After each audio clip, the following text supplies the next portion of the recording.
Pentingnya kreativitas dalam periklanan. Seberapa penting sih kreativitas dalam periklanan? Karena aspek periklanan yang paling menarik adalah sisi kreatifnya. Banyak perusahaan menyadari bahwa cara pesan iklan dikembangkan dan dijalankan seringkali sangat penting bagi keberhasilan program promosi, yang pada gilirannya dapat mempengaruhi efektivitas keseluruhan program pemasaran. Pentingnya kreativitas diringkas dengan sangat baik oleh Stephen Vogel, the Chief Creative Officer Ogilvy and Mather, Jerman. Tidak ada yang lebih efisien daripada periklanan kreatif.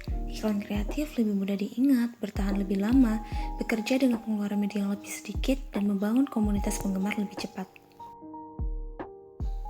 Nah, salah satu pengiklan terbesar yakni perusahaan Coca-Cola. Penting untuk dipahami bahwa hanya karena iklan atau komersial itu kreatif atau populer, tidak berarti akan meningkatkan penjualan atau menghidupkan kembali merek mereka yang menurun. 2. Kreativitas dalam periklanan. Kreativitas periklanan adalah kemampuan untuk mengembangkan ide-ide segar, unik, dan tepat guna yang dapat dimanfaatkan sebagai solusi permasalahan komunikasi. Agar tepat dan efektif, sebuah ide kreatif harus gigih kepada audiens sasaran. Kreativitas dapat didefinisikan sebagai penggunaan imajinasi atau ide-ide orisinal untuk menciptakan sesuatu. Dalam periklanan, inilah yang membawa makna pada pesan merek. Kreativitas mungkin adalah salah satu istilah yang paling umum digunakan dalam periklanan. Iklan sering disebut kreatif.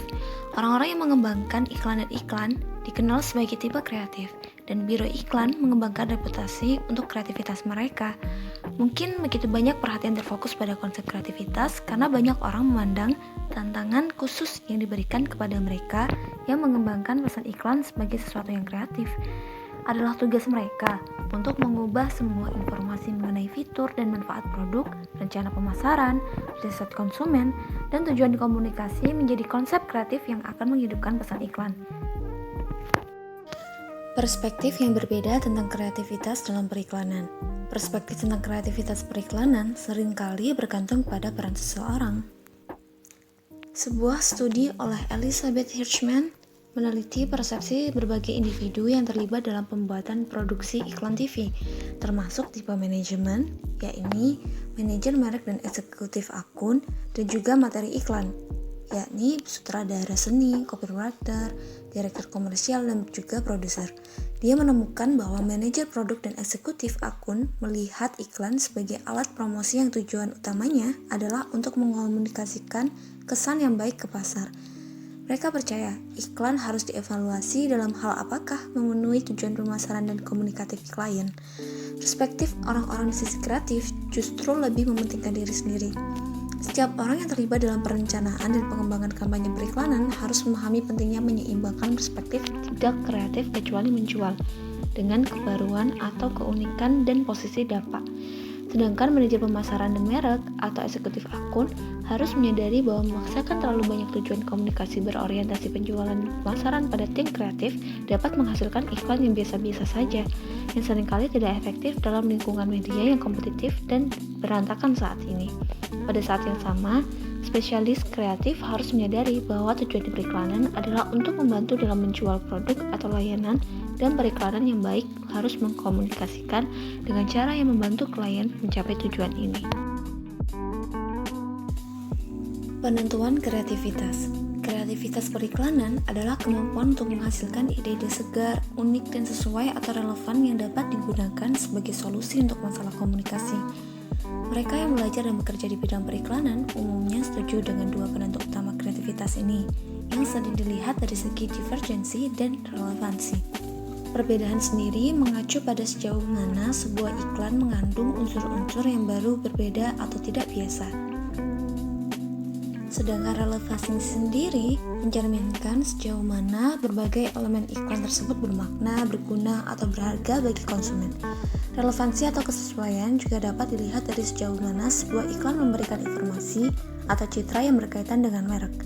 Relevansi sendiri terbagi menjadi dua, yakni relevansi iklan konsumen yang mengacu pada situasi di mana iklan mengandung elemen eksekusi yang berarti bagi konsumen, sedangkan relevansi merek ke konsumen mengacu pada situasi di mana merek, produksi, atau layanan yang diiklankan merupakan kepentingan pribadi bagi konsumen. Selanjutnya yang akan dibahas adalah merencanakan strategi kreatif, di mana di dalam merencanakan strategi kreatif ada yang namanya tantangan kreatif. Tantangan kreatif ini bukan hanya menyatakan fitur atau manfaat dari suatu produk atau layanan, tetapi harus menempatkan pesan iklan bijak ke dalam bentuk yang akan menarik audiens dan membuat iklan mudah diingat. Selain tantangan kreatif, ada yang namanya mengambil resiko kreatif. Klien sering merasa tidak nyaman dengan iklan yang terlalu berbeda, sehingga banyak orang kreatif mengikuti formula yang telah terbukti saat membuat iklan karena aman. Tidak semua perusahaan atau agensi setuju bahwa iklan harus beresiko untuk efektif. Namun, banyak manajer pemasaran lebih nyaman dengan iklan yang hanya mengkomunikasikan fitur dan manfaat produk atau layanan dan memberikan konsumen menjadi alasan untuk membeli.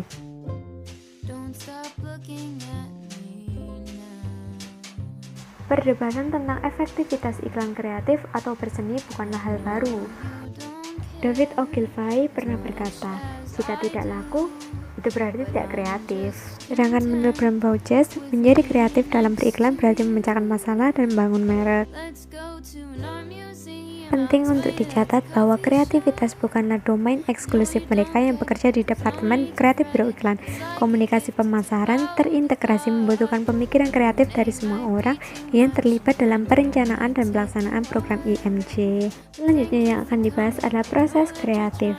Salah satu pendekatan yang paling populer untuk kreativitas dalam periklanan dikembangkan oleh James Webb Young. Model ini terdiri dari 5 langkah, yaitu perendaman, pencernaan, inkubasi, iluminasi, dan realitas.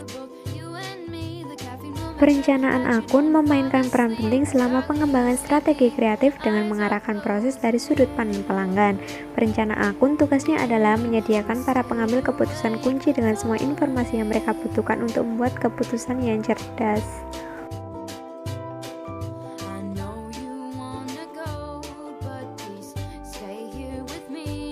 Spesialis kreatif juga harus berpengalaman luas tentang tren umum, kondisi, dan perkembangan pasar, serta penelitian tentang pendekatan atau teknik periklanan tertentu yang mungkin efektif. Ini adalah beberapa teknik pencarian fakta informal yang telah dicatat oleh Sandra Moriarty.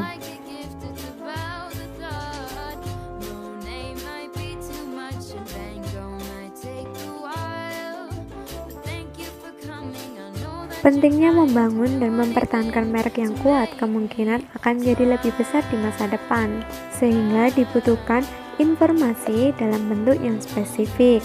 Salah satu caranya adalah studi deteksi masalah yang dapat memberikan masukan yang berharga untuk perbaikan produk, formulasi ulang, dan produk. Itu juga bisa memberi ide orang-orang kreatif mengenai atribut atau fitur untuk menekankan dan pedoman untuk memposisikan merek baru atau yang sudah ada. Dalam masukan penelitian kualitatif, dikenal adanya teknik wawancara mendalam atau kelompok fokus. Kelompok fokus ini memberikan tim kreatif wawasan berharga pada awal proses kreatif. Pada tahap proses ini, anggota audiens target mungkin ditanya untuk mengevaluasi tata letak kreatif yang kasar dan untuk menunjukkan makna apa yang mereka dapatkan dari iklan, apa yang mereka pikirkan tentang pelaksanaannya, atau bagaimana mereka bereaksi terhadap selukan atau tema. Tim kreatif biasanya meminta anggota pasar sasaran mengevaluasi iklan di storyboard. Pada tahap proses ini, tim kreatif berusaha menemukan yang terbaik, pendekatan kreatif atau gaya eksekusi sebelum melanjutkan kampanye tema dan masuk ke produksi sebenarnya dari iklan. Proses verifikasi atau revisi dapat mencakup pengujian awal iklan yang lebih formal dan ekstensif sebelum keputusan akhir diambil dibuat.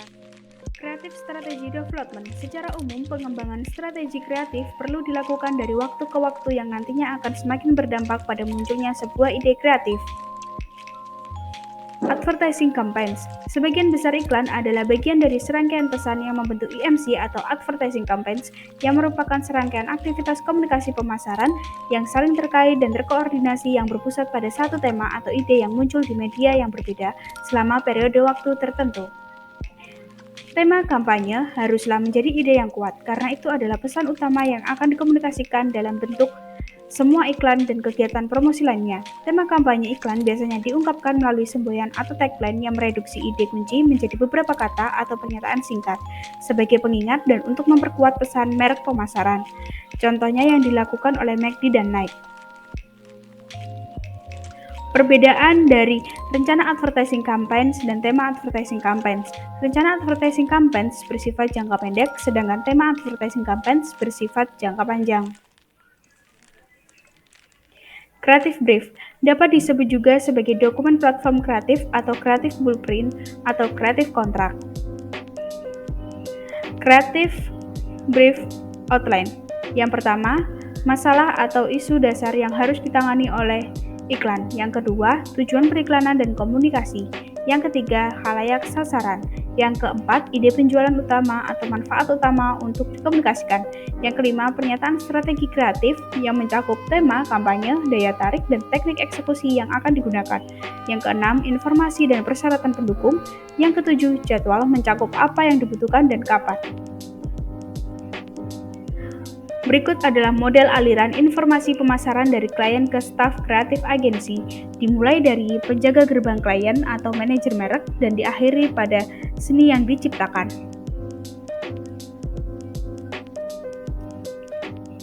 The search for the major selling ide. Elemen terpenting dalam menentukan major selling ide yang akan menjadi ide penjualan utama dari advertising campaigns. Upaya untuk membuat advertising campaigns menjadi lebih efektif maka harus mengandung gagasan besar yang nantinya akan menarik perhatian konsumen, mendapatkan reaksi, serta membedakan dari kompetitor. Development the major selling ide. Dalam mengembangkan ide terdapat 4 metode pendekatan. Yang pertama, menggunakan proposisi penjualan unik. Yang kedua, menciptakan brand image. Yang ketiga, menentukan drama yang melekat. Serta yang terakhir atau yang keempat adalah positioning. Proposisi penjualan unik atau Unique Selling Proposition yang disingkat dengan USP. 3 karakter USP. Yang pertama, setiap iklan membuat proposisi kepada konsumen dengan mengatakan, beli produk ini dan Anda akan mendapatkan manfaat ini. Yang kedua, proposisi yang digunakan haruslah unik, baik merek ataupun klien.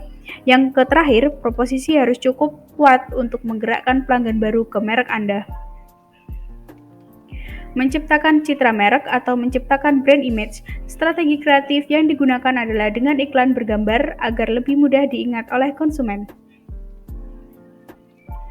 Menentukan drama yang melekat. Dengan menentukan drama bawaan atau karakteristik produk yang akhirnya membuat konsumen membelinya, agensi Leo membuat iklan berdasarkan manfaat yang diperoleh konsumen dan menekankan elemen dramatik.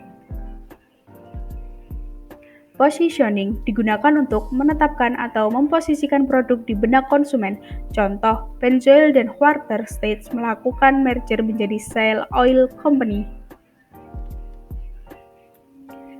Contemporary approach to the big ide. Pengiklan menghadapi tantangan besar dalam mencari ide-ide besar. Mereka yang melampaui media massa tradisional. Mereka harus mengembangkan ide-ide besar yang dapat digunakan di berbagai media, melibatkan konsumen, dan berdialog dengan konsumen. Ada 2 pendekatan kontemporer untuk ide besar, yakni adalah pendekatan proposisi dan pendekatan klasik. Pendekatan proposisi adalah menemukan ide penjualan utama, apakah itu didasarkan pada proposisi penjualan yang unik, citra merek, dan lain sebagainya. Sedangkan pendekatan klasik digunakan oleh banyak spesialis kreatif, banyak gaya lain yang tersedia, dan memang diperlukan mengingat perubahan yang terjadi di media dan teknologi.